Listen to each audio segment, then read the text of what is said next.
motornya dimandikan kembang, lah itu bagaimana? Boleh ataukah enggak? Kurang kerjaan. Ya, itu bukan yang diajarkan oleh Rasulullah Shallallahu Alaihi Wasallam. Mandi pakai kembang itu bukan ajaran Islam. Atau terus motor tadi itu kalau tidak dilakukan dengan pemandian kembang itu nanti motornya apes, enggak. Motormu apes itu kalau dipakai maksiat. Assalamualaikum warahmatullahi wabarakatuh. Waalaikumsalam warahmatullahi wabarakatuh. Pemirsa, kita jumpa lagi di ruang tayang Dibacain Berita. Kelihatan sekali Bung kameramen wajahnya itu bercahaya. Wah, pantulan dari Bung Alfian. Terima kasih Bung Alfian. Nah Bung Alfian, ada hal sebetulnya terlihat sederhana, tapi menurut Bung Alfian ini menjadi hal yang dianggap sangat penting, karena saya melihat Bung Alfian, presiden-presiden sebelumnya banyak yang melakukan kesyirikan kalau menurut saya Bung Alfian. Jadi saya berharap di 2024 kita punya presiden yang tidak syirik Bung Alfian. Itu sederhananya. Apa yang ingin saya coba sampaikan, jadi kayak Jokowi misalkan, dia pernah memandikan mobil SMK dengan air kembang. Nah kemudian memandikan pesawat yang baru dibeli Prabowo kalau tidak salah, itu dengan air kembang, kemudian pecahin telur. Nah menurut saya ini pertama tidak ada ajarannya dalam agama yang Jokowi anut. Katanya Jokowi kan Islam. Nah ini kan menjadi apa ya Bung Alfian, benih-benih kesyirikan. Dan gimana Bung Alfian merespon yang saya khawatirkan gitu ya? Nanti kita coba dalami dan silakan Bung kameramen nanti memfeedback. Saya ingin mengatakan syirik itu adalah menduakan Tuhan, itu bahasa Indonesianya. Dan ketika itu terjadi, maka bertentangan dengan Pancasila sila pertama. Betul. Karena ketuhanan yang Maha Esa itu nomor satu. Betul. Tuhan Maha Esa, Esa itu satu, ya kan? Wahdaniyah. Jadi yang jelas untuk fenomena ini pilihan kita ya pada calon presiden yang mempunyai kemampuan untuk melakukan perubahan dan mau merubah. Iya. Jadi berubah dari mana? Dari syirik kepada berketuhanan yang Maha Esa. Mantap. Menurut Pancasila sila yang pertama. Gitu Bung kameramen. Ya Bung Alfian, ini ada yang menarik nih Bung Alfian. Ini kan berita tahun 2021 tentang mobil SMK Bung Alfian.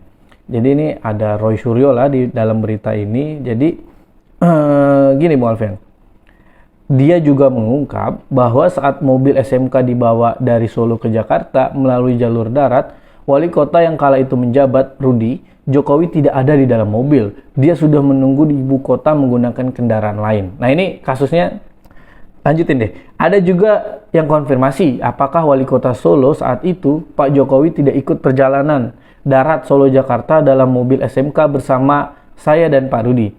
Memang tidak, beliau menunggu langsung di Jakarta dan langsung ke Serpong. Menariknya, sebelum mobil SMK itu dibawa ke Jakarta, Jokowi sempat memandikannya dengan air kembang. Kendati sudah lama, namun masih belum banyak yang mengetahui maksud dan tujuannya. Roy menjelaskan, prosesi atau upacara jamasan SMK tersebut merupakan ritual tradisional supaya mobil diberikan keselamatan selama di perjalanan. Tapi dia nggak naik mobilnya, Bung Alfian. Itu kan menarik Bung Alfian. Nah jadi ini Bung Alfian, saya tetap menangkap ini sebuah kesyirikan yang sering Bung Alfian sampaikan bahwa ini bukan hal sepele. Bagaimana Bung Alfian? Ya syirik dan ragu dengan kesyirikannya sendiri gitu. Kan dengan dia memandikan, dia berpikir bahwa akan diberi keselamatan oleh selain Allah. Ini bukan Allah ini, terus terang aja. Betul. Dalam ilmu tauhid, yang ada tuh kan kita Bismillahi tawakkaltu 'alallahi la haula wala quwata illa billah. Betul. Jadi yang jelas diadakan prosesi itu untuk mendapatkan keselamatan. Tapi yang melakukan itu nggak ikut di mobil itu. Berarti ente nih sebenarnya gimana sih gitu ya. Jadi artinya lucu-lucuan. Jadi pemirsa ini tidak bisa kita anggap sederhana. Ini sangat prinsip, sangat serius. Betul. Dan juga kalau kita nanya Betawinya, emang ada di mana tuh mobil SMK hari ini? Ya, kita udah barangnya kagak ada, dipakai dimandiin pakai kembang 7 rupa, ya. Tambahin nama air comberan segelas ya. Ilaha illallah. Iya, Bung Alfian, kembali ke pertanyaan awal saya bahwa bukan pertanyaan sebenarnya, kekhawatiran saya di 2024 itu mudah-mudahan presiden baru kita bukan orang syirik, Bung Alfian. Kenapa? Saya atau mungkin Bung Alfian punya dugaan nggak orang yang biasa syirik bisa jadi dong Bung Alfian, dalam proses pemilu juga dia syirik Bung Alfian. Apakah dia datang dulu ke dukun mana untuk bantu ini suara gua nih atau gimana Bung Alfian. Nah jadi saya khawatir Bung Alfian, orang yang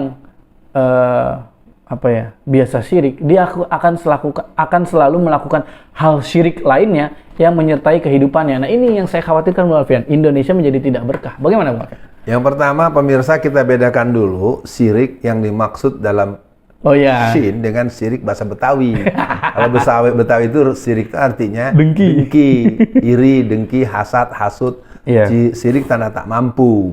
Nah kita sekarang harus memahami, memang menghadapi musim pemilu itu kalau hari-hari kan ada COD, ini CUD. Apa tuh CUD? Apa itu ya? Curang, uang, dan dukun. Jadi buat pemirsa, hati-hati dengan penyakit CUD. Jadi CUD-nya harus diganti dengan jujur, adil, dan amanah. Ya. Jujur, adil, dan sayang. JAS. Jujur, adil, dan sayang pada rakyatnya. Jadi pemimpin kita harus JAS, pakai JAS. Jujur, adil, dan sayang pada rakyatnya. Iya, Bung Alfian. Dalam perpolitikan Indonesia, secara dengar-dengar bisik-bisik, apakah Bung Alfian juga sering mendengar Bung Alfian? Mungkin anggota DPR, atau mungkin camat, atau mungkin bupati, yang mereka sering menyertakan itu Bung Alfian. Apalagi Bung Alfian waktu ditahan sempat satu tempat tahanan sementara dengan pengganda uang. Dia di luar dianggap berbahaya, dianggap syirik, tapi dengar-dengar katanya pasiennya masih suka hadir. Nah ini kan juga aneh nih Bung Alfian, unik. Gimana Bung Alfian? Bung kameramen membuat saya membuka arsip.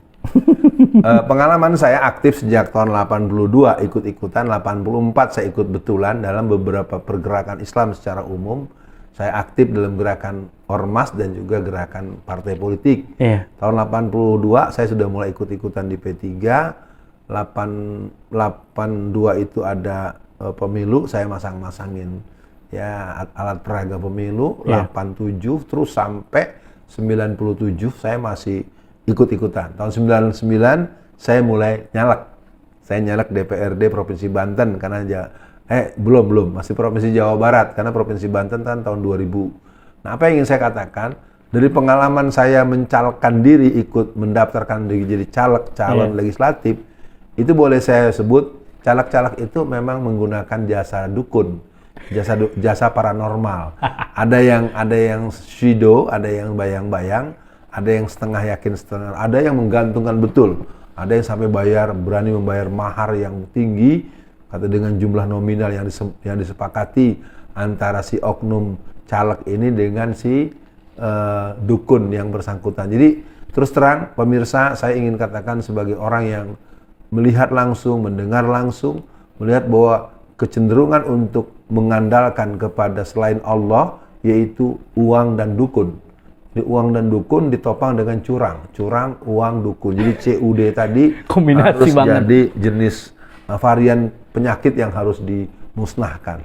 Ya, Bung Alfian, untuk akhir sesi kali ini, saya teringat pesan Bung Alfian ketika Pilkada Jakarta.